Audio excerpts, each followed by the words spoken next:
ಆಯ್ಕೆ ಆಗಬೇಕಾದ್ರೆ ಮೊದಲನೇ ಆದಂಥ ಕೃತಜ್ಞತೆ ಯಾರು ತಿಳಿಸ್ಬೇಕಂದ್ರೆ ನಮ್ಮ ಕೃಷ್ಣಪ್ಪ ಮಿಸ್ಸಸ್ ಇವರು ಉಪಾಧ್ಯಕ್ಷ ಆಗಿದ್ರು ಸಾವಿತ್ರಮ್ಮ ಅವರು ರಿಸೈನ್ ಮಾಡಿ ಅವ್ರಿಗೊಂದು ಅವಕಾಶ ಮಾಡಿಕೊಟ್ಟಿರೋದ್ರಿಂದ ಇಬ್ರಿಗೂ ನಾನು ಧನ್ಯವಾದ ಹೇಳ್ತೀನಿ. ಇದ್ರ ಹಿಂದೆ ನಮಗೆ ತೀರಾದಂಥ ಸಪೋರ್ಟ್ ಇರೋಂಥ ಎಸ್ ಟಿ ಸೋಮಶೇಖರ್, ನಮ್ಮ ಶಾಸಕರು, ನಮ್ಮ ಯಶವಂತಪುರ ಹುಲಿ ಅನ್ಬೇಕು ಆ ಥರ. ಅದ್ರ ಜೊತೆ ಮಾದೇವ್ ಅಂತ ಇದ್ದಾರೆ ನಮ್ಮ ಟಿ.ಪಿ. ಮಾಜಿ, ಅವರು ಮಾತ್ರ ಬಂದು ನಮ್ಗೆ ಈಗ ಎಲೆಕ್ಷನ್ ಬಗ್ಗೆ ಓಡಾಡಿ ರಾಜೇಶು, ಆಮೇಲೆ ಟಿ.ಸಿ.ಡಿ. ನಾಗಣ್ಣ ಎಲ್ಲ ಸದಸ್ಯರುಗಳೆಲ್ಲ ತುಂಬ ಸಾಥ್ ಕೊಟ್ಟಿದ್ದಾರೆ. ಇದೇ ರೀತಿ ಅಧ್ಯಕ್ಷರು ಮತ್ತು ಉಪಾಧ್ಯಕ್ಷರು ಜೊತೆಯಲ್ಲಿ ಸೇರಿ ಊರಿಗೆ ಅಭಿವೃದ್ಧಿ ಕೆಲಸ ತಗೊಂಡೋಗ್ಬೇಕು, ಊರ ಬಗ್ಗೆ ಅಭಿವೃದ್ಧಿ ಬಗ್ಗೆ ಯೋಚನೆ ಮಾಡ್ಬೇಕಂತ ಕೇಳ್ಕೊತಾ ಇದ್ದೀನಿ.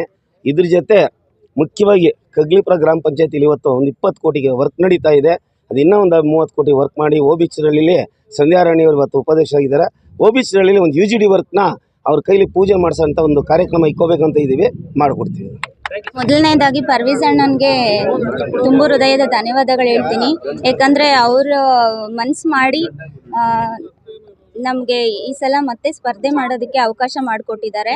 ಹಾಗೆ ನಮ್ಮ ಎಲ್ಲ ಸದಸ್ಯರುಗಳಿಗೂ ತುಂಬ ಹೃದಯದ ಧನ್ಯವಾದಗಳು. ಅವ್ರ ಸಪೋರ್ಟಿಂದನೇ ನಾವು ಈ ದಿನ ಗೆಲ್ಲೋಕ್ಕಾಗಿದ್ದು. ಹಾಗೆ ನಮ್ಮ ಅತ್ತೆ, ನಮ್ಮ ಮಾವ, ನಮ್ಮ ಅಪ್ಪ ಅಮ್ಮ ಮತ್ತು ನಮ್ಮ ಮನೆಯವರು ಮುಖ್ಯವಾಗಿ ಅವ್ರು ತುಂಬ ಕಷ್ಟಪಡ್ತಾರೆ. 2.5 ವರ್ಷದಿಂದ ಅವ್ರು ಎಷ್ಟು ಕಷ್ಟಪಟ್ಟಿದ್ದಾರೆ ಅಂತ ನಾನು ನೋಡ್ತಾ ಇದ್ದೀನಿ. ಹಾಗೆ ನಮ್ಮ ಮನೆಯವ್ರ ಫ್ರೆಂಡ್ಸ್ ಎಲ್ಲರೂ ಅಷ್ಟೇ ಸಪೋರ್ಟ್ ಮಾಡಿದ್ದಾರೆ.